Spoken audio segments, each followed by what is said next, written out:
Episode 6 की शुरुआत में सीन फ्लैशबैक में जाता है, जहां हम देखते हैं कि ट्रेन में बैठा एक लड़का सामने बैठी लड़की को देख रहा है और वो लड़की भी उसे देख रही थी। यहाँ हमें पता चलता है कि वो लड़का और उसके पिता मुसलमान हैं, वहीं सामने बैठी वो लड़की और उसकी माँ हिंदू है। तब वो लड़का और उसके पिता उन्हीं के सामने बैठकर मटन खाने लगते हैं, जिसे देखकर उस लड़की की माँ को वोमिटिंग होने लगती है। तब वो लड़का अपनी बोतल का पानी उन्हें पीने को देता है, लेकिन उस लड़की की माँ वो बोतल फेंक देती है। और तभी हम देखते हैं कि बाहर स्टेशन पर हिंदुओं की रैली जा रही होती है और यहीं सीन कट होता है, जिसके बाद सीन प्रेजेंट में शिफ्ट होता है, जहां हाथीराम अंसारी के साथ मिलकर सीबीआई के बयान के मुताबिक उसी होटल में जांच करने जाता है। तब हाथीराम उसे कमरे की चाबी मांगता है जहां वो लड़के छुप रखे थे। तब होटल का मालिक उन्हें बताता है कि सीबीआई वालों ने उस कमरे को सीज कर दिया है। पर तभी हाथीराम के पास किसी अननोन नंबर से कॉल आता है, जो उसे बताता है कि चीनी बेकसूर है और उसे सीबीआई वाले टेररिस्ट के नाम से फंसा रहे हैं। जिस पर हाथीराम उससे पूछने लगता है कि तुम कौन हो। तब वो आदमी हाथीराम को 1 घंटे में निजामुद्दीन स्टेशन में मिलने के लिए कहता है। फिर हाथीराम उस होटल से बाहर निकलकर अंसारी को बोलता है कि जब वो दोनों लड़के यहाँ रुके थे तो इसके पास उस दिन की कैमरा रिकॉर्डिंग होनी चाहिए, लेकिन ये हमें उस रिकॉर्डिंग को दिखाने से मना क्यों कर रहा है। जरूर कुछ न कुछ तो गड़बड़ है। इसके बाद हाथीराम अंसारी के साथ निजामुद्दीन स्टेशन पहुँच जाता है, जहाँ उसे वही लड़का मिलता है जो थाने के सामने चाय बनाने का काम करता था। यहाँ हाथीराम उस लड़के से चीनी के बारे में पूछता है कि तू उसे कैसे जानता है, जिस पर वो लड़का हाथीराम को बताता है कि मैं और चीनी बचपन से एक साथ बड़े हुए हैं। इसके बाद सीन फ्लैशबैक में शिफ्ट होता है,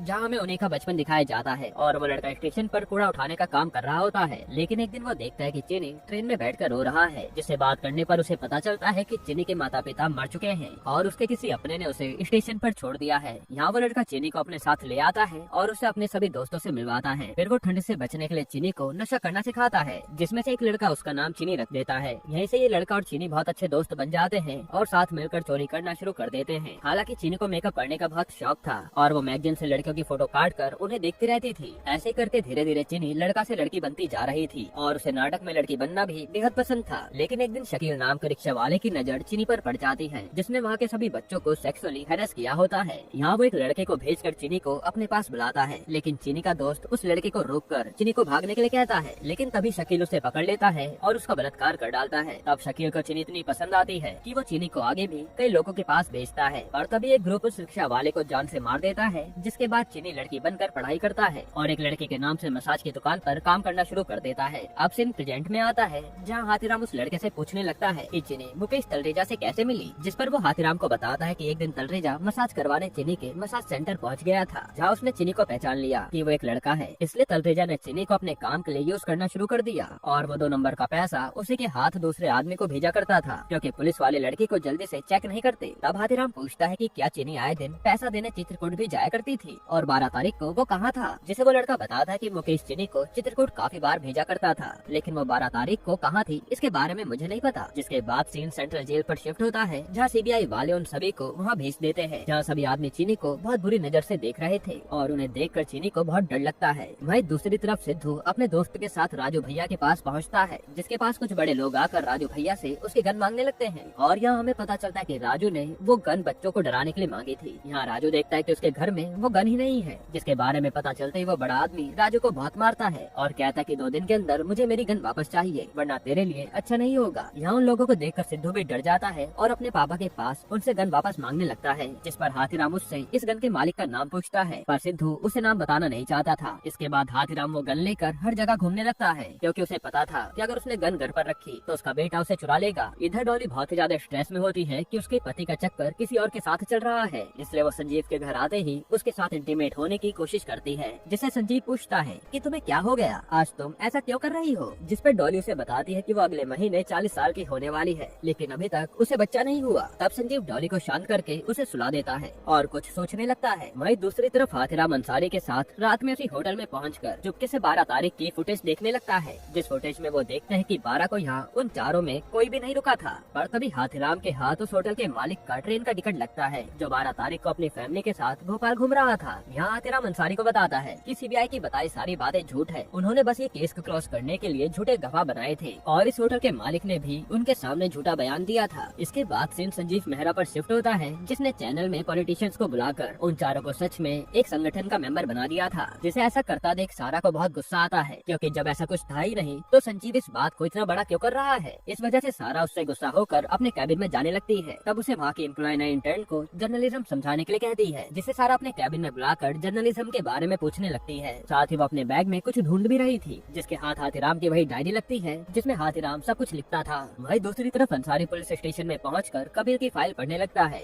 जिसे वहाँ खड़ा एसएचओ देख लेता है और उससे पूछता है कि तुम यहाँ क्या कर रहे हो, क्योंकि तुमने अपने इंटरव्यू के लिए लीव ले रखी थी। जिस पर अंसारी कुछ भी बहाना बनाकर वहाँ से चला जाता है और उसके चले जाने के बाद एसएचओ वही फाइल निकालता है जो अंसारी पढ़ रहा था, जिसमें कबीर के बारे में सब लिखा होता है। इसके बाद सीन एक थिएटर पर शिफ्ट होता है, जहाँ एक आदमी पीछे से मूवी की कास्टिंग करने का काम कर रहा होता है और उससे मिलने वहाँ हाथीराम और अंसारी पहुँच जाते हैं। तब हमें पता चलता है कि ये कबीर का पिता है। यहाँ हाथीराम उनसे कबीर के बारे में पूछने लगता है कि कबीर मुसलमान है तो वो एक हिंदू बनकर क्यों घूमता है। तब कबीर के पिता हाथीराम को सारी बात बताते हैं, जहाँ से सीन फ्लैशबैक में जाता है और हमें उसी स्टेशन का सीन दिखाया जाता है जहाँ पर हिंदुओं की रैली निकल रही होती है और वो मुसलमानों को देखकर उन्हें मारने लगते हैं, जिसमें कबीर का बड़ा भाई मारा जाता है और दूर खड़ा कबीर रो रहा होता है क्योंकि उसी के सामने इतना बड़ा कांड हो गया था। उसी दिन से कबीर ने सोच लिया कि वो अब हिंदू बनकर ही घूमेगा ताकि उसे कोई मार न पाए। इसके बाद सीन जेल पर शिफ्ट होता है, जहाँ एक आदमी चीनी के बाल काट रहा होता है, जिन्हें कटता देख चीनी बहुत रो रहा था। वहीं बैठकर कबीर चीनी को समझाने लगता है कि वो जल्दी बेकसूर साबित हो जाएंगे, पर तभी एक आदमी आकर कबीर को जान से मार देता है, क्योंकि जेल में खबर फैल गई थी कि कबीर एक मुसलमान है और उसका आईसिस के साथ उठना बैठना है। वहीं दूसरी तरफ राजू सिद्धू को अपने साथ घुमाने ले जाता है, जहाँ वो सिद्धू को सुनसान इलाके में लाकर मारने पीटने लगता है, क्योंकि उसे पता चल गया था कि सिद्धू ने उसके घर से बंदूक चुराई थी। फिर राजू कहता है कि तू मुझे मेरी बंदूक वापस ला कर दे, वरना तेरे लिए अच्छा नहीं होगा। इधर सारा अमितोष को कॉल करके उसे दुनलिया और ग्वाला गुज्जर के बारे में पूछने लगती है, जिसे अमितोष बताता है कि उसके पास भी इन दोनों को लेकर कोई इन्फॉर्मेशन नहीं है और अगर आपको दोनों के बारे में जानना है तो आपको 90s के टाइम पर चित्रकूट में बनने वाली रोडों की इन्फॉर्मेशन निकालनी चाहिए, जिसमें दुनलिया और ग्वाला गुज्जर भी जुड़े थे। फिर उसका कॉल कट करके सारा उस टाइम की सारी फोटो और इन्फॉर्मेशन निकालने लगती है, जिसे पता चलता है कि दुनलिया और ग्वाला गुज्जर के साथ उस टाइम पर कोई वाजपेयी नाम का नेता भी था। वही दूसरी तरफ रात में जैसे ही हाथीराम अपने घर पहुंचता है तो उसकी बीवी उस पर गुस्सा करने लगती है कि तुम्हारी गन्ना देने की जिद पर उसके दोस्तों ने उसे बहुत मारा है। तब सिद्धू को इतना पिटा हुआ देखकर हाथीराम अंसारी को कॉल करके अपने पास बुलाता है और सिद्धू को लेकर सीधा राजू के पास पहुंच जाता है, जिसे पकड़कर हाथीराम बहुत मारता है और उस गन को वापस करने के लिए उसी बड़े आदमी के घर जाता है, जहाँ हाथीराम अंसारी के साथ एक एक करके उस आदमी के सभी गुंडों को मारते हैं। उसकी आवाज सुनकर वो आदमी बाहर आता है और हाथीराम उसके पास जाकर उसकी गन लौटाकर धमकी देता है कि आज के बाद उसके बेटे की तरफ आंख उठाई तो उसे नहीं छोड़ेगा, जिस पर वो आदमी हाथीराम को सस्पेंड करवाने की धमकी देने लगता है। तब हाथीराम बताता है कि अरे मैं तो पहले से ही सस्पेंड हूँ, तो मेरा क्या बिगाड़ लेगा। ये सब देखकर सिद्धू पहली बार अपने पापा पर प्राउड फील कर रहा था, जहाँ से घर पहुँचते ही हाथीराम की बीवी उसे चाटा लगा देती है और हाथीराम बस खड़ा देखता रह जाता है। पर तभी उसके पास हॉस्पिटल से कॉल आता है कि कबीर की जेल में मौत हो गई है, इसलिए वो अंसारी के साथ रात में हॉस्पिटल पहुँचता है, जहाँ सारा पहले से ही हॉस्पिटल पहुँच रखी थी। यहाँ सारा हाथीराम के पास आकर उससे बात करने लगती है कि क्या आपको सच में लगता है कि वो चारों आईसिस के भेजे लड़के हैं, जिस पर हाथीराम उस पर गुस्सा करने लगता है कि आप ये सवाल मुझसे क्यों पूछ रही हो, आपको तो जाकर ये संजीव से पूछना चाहिए जो ये अफवाह देश भर में फैला रहा है। तब सारा हाथीराम को बताते कि संजीव बिल्कुल गलत कर रहा है और सीबीआई की बताई सारी स्टोरी भी गलत है, जिस पर हाथीराम उससे पूछने लगता है कि तुम्हें ऐसा क्यों लगता है। तब सारा बताते कि आपने हमेशा उन तीनों से ज्यादा हथौड़ा त्यागी पर फोकस किया है, जो दुनलिया का लेफ्ट हैंड है। तब ये सुनते ही हाथीराम और अंसारी सारा की बात सुनने लगते हैं, जिस पर सारा उन्हें ग्वाला गुज्जर के बारे में बताती है कि 90s में चित्रकूट में रोड बनने का काम शुरू हुआ था, जिसका उद्घाटन करने वहाँ खुद वाजपेयी आया था, जिससे पावर और पैसा खुद ग्वाला गुज्जर दिया करता था। जिस पर हाथीराम सारा से पूछने लगता है कि इसमें गुज्जर संजीव को क्यों मारना चाहता है। तब सारा हाथीराम को बताते कि शायद इस साल जल्दी इलेक्शन आने वाले हैं और हर बार की तरह संजीव इस बार भी पॉलिटिशियंस की बहुत सारी पोल खोलेगा, इसलिए वाजपेयी ने ग्वाला गुज्जर से संजीव की सुपारी दी होगी। तब हाथीराम सारा का टैब लेकर 90s के टाइम की फोटो देखने लगता है, जिसमें वो देखता है कि वाजपेयी के साइड में खड़ा वही पुलिस वाला है जो अब चित्रकूट में पीटी टीचर का काम कर रहा है। यहीं पर एपिसोड 6 खत्म होता है।